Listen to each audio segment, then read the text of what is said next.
ಖಾಸಗಿ ಶಾಲೆಗಳ ಸುತ್ತಮುತ್ತ ಅಪರಿಚಿತರ ಕಾಟ ಶುರುವಾಗ್ಬಿಟ್ಟಿದೆ. ಅದರಲ್ಲೂ ಕೂಡ ಬೆಂಗಳೂರಿನ ಪ್ರತಿಷ್ಠಿತ ಖಾಸಗಿ ಶಾಲೆಗಳೇ ಇವರ ಟಾರ್ಗೆಟ್ ಆಗಿರುವುದು. ಶಾಲೆಗಳ ಬಳಿ ನಿಂತ್ಕೊಂಡಿರುವಂತಹ ಮಕ್ಕಳನ್ನ ಟಾರ್ಗೆಟ್ ಮಾಡ್ತಾರೆ. ಆ ಮಕ್ಕಳಿಗೆ ಚಾಕ್ಲೇಟ್ ಕೊಡೋಕೆ ಅಪರಿಚಿತರು ಯತ್ನ ಮಾಡ್ತಾ ಇದ್ದಾರೆ. ಇದು ಕಿಡ್ನಾಪ್ ಪ್ರಯತ್ನನಾ ಅನ್ನೋ ಪ್ರಶ್ನೆ ಮೂಡ್ತಾ ಇದೆ. ಪ್ರತಿಷ್ಠಿತ ಶಾಲೆಗಳ ಬಳಿ ಚಾಕ್ಲೇಟ್ ಆಗಂತುಕರು ಪ್ರತ್ಯಕ್ಷವಾಗ್ತಾ ಇದ್ದಾರೆ. ಅನೇಕ ಕಡೆಗಳಲ್ಲಿ ಈ ರೀತಿಯಾದಂತಹ ಘಟನೆಗಳಾಗಿದೆ. ಮಗುವನ್ನ ಕರೆದು ಚಾಕ್ಲೇಟ್ ಕೊಡೋಕೆ ಪ್ರಯತ್ನ. ಇದನ್ನ ಗಮನಿಸಿದ ಡ್ರೈವರ್ ಪ್ರಶ್ನೆ ಮಾಡಿದಾಗ ಆ ಅಪರಿಚಿತ ವ್ಯಕ್ತಿ ಎಸ್ಕೇಪ್ ಆಗಿದ್ದಾನೆ. ಈ ಘಟನೆಯಿಂದ ಎಚ್ಚೆತ್ತ ನಗರದ ಖಾಸಗಿ ಶಾಲೆಗಳು ಅನೇಕ ಪೋಷಕರಲ್ಲೂ ಕೂಡ ಜಾಗೃತಿಯನ್ನ ಮೂಡಿಸಲಾಗ್ತಾ ಇದೆ. ಶಾಲೆಯ ಆಡಳಿತ ಮಂಡಳಿಯಿಂದ ಮಕ್ಕಳ ಪೋಷಕರಿಗೆ ಶಾಲೆಯಿಂದ ಕೆಲ ಸಲಹೆಗಳನ್ನ ನೀಡಲಾಗಿದೆ. ಈ ಮೂಲಕ ಒಂದು ಪತ್ರವನ್ನ ನೀಡಲಾಗಿದೆ.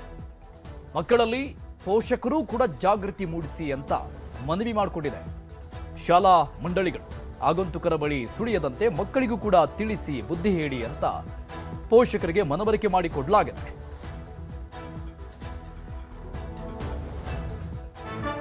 ಖಾಸಗಿ ಶಾಲೆಗಳ ಬಳಿ ಅಪರಿಚಿತ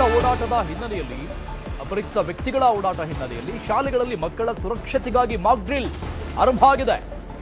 ಅಪರಿಚಿತರಿಂದ ಏನೂ ಸ್ವೀಕರಿಸದಂತೆ ಪ್ರಾತ್ಯಕ್ಷಿಕೆ ಅಂದ್ರೆ ಅದನ್ನ ಆಕ್ಟ್ ಮಾಡಿ ತೋರಿಸ್ತಾ ಇದ್ದ ಶಾಲೆಗಳಲ್ಲಿ. ಖಾಸಗಿ ಶಾಲೆಗಳ ಒಕ್ಕೂಟ ವ್ಯಾಪ್ತಿಯಲ್ಲಿ ಮಾಕ್ ಡ್ರಿಲ್ ನಡೀತಾ ಇದೆ.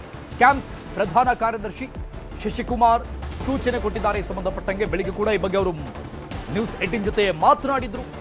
ಏನ್ ಮಾಡಬಹುದು ಅಂತ ಹಲವು ಶಾಲೆಗಳಲ್ಲಿ ಆರಂಭ ಆಗಿದೆ ಮಾಕ್ ಡ್ರಿಲ್. ಈಗಾಗಲೇ ಅಪರಿಚಿತರ ಜೊತೆ ಮಾತನಾಡದ ಹಾಗೆ ಮಾತನಾಡಿದ್ರೆ ಆಗುವಂತಹ ಸಮಸ್ಯೆಗಳ ಬಗ್ಗೆ ಮಾಕ್ ಡ್ರಿಲ್ ನಡೀತಾ ಇದೆ. ಅದನ್ನ ಆಕ್ಟ್ ಮಾಡಿ ಮಕ್ಕಳಿಗೆ ಮನವರಿಕೆ ಮಾಡಿ ಕೊಡುವಂತಹ ಕೆಲಸ ಆಗ್ತಾ ಇದೆ.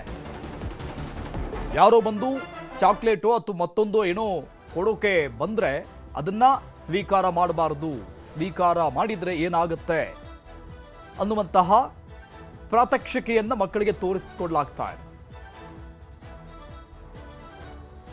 ಚಿಕ್ಕ ಮಕ್ಕಳಿಗೆ ಅಪರಿಚಿತ ವ್ಯಕ್ತಿಗಳು ಬಂದು ಅವರನ್ನ ಆಮಿಷ ಒಡ್ಡಿ ಅವರನ್ನ ಅಪಹರಣ ಮಾಡಬೇಕಾದ್ರೆ ತಾವು ಏನ್ ಮಾಡಬೇಕು ಏನ್ ಬಿಡಬೇಕು ಅನ್ನತಕ್ಕಂಥ ಜಾಗೃತಿ ಮೂಡಿಸ್ತಕ್ಕಂಥ ಕೆಲಸಗಳು ಆಗ್ತಾ ಇರ್ತವೆ. ಮತ್ತೆ ಮಾಕ್ ಡ್ರಿಲ್ಗಳು ವರ್ಷದ ಬಿಗಿನಿಂಗ್ಗಳಲ್ಲಿ ಅವಾಗವಾಗ ಮಾಡ್ತಾ ಇರ್ತಾರೆ. ಈಗ ಪ್ರತ್ಯೇಕವಾಗಿ ಒಂದೆರಡು ದಿನ ಅದಕ್ಕೆ ಮುಡುಪಾಗಿಟ್ಟು ಜಾಗೃತಿಯನ್ನ ಮೂಡಿಸೋದು ಸೂಕ್ತ ಸಲಹೆ ಅಂತ ನಾವು ಭಾವಿಸ್ತೇವೆ.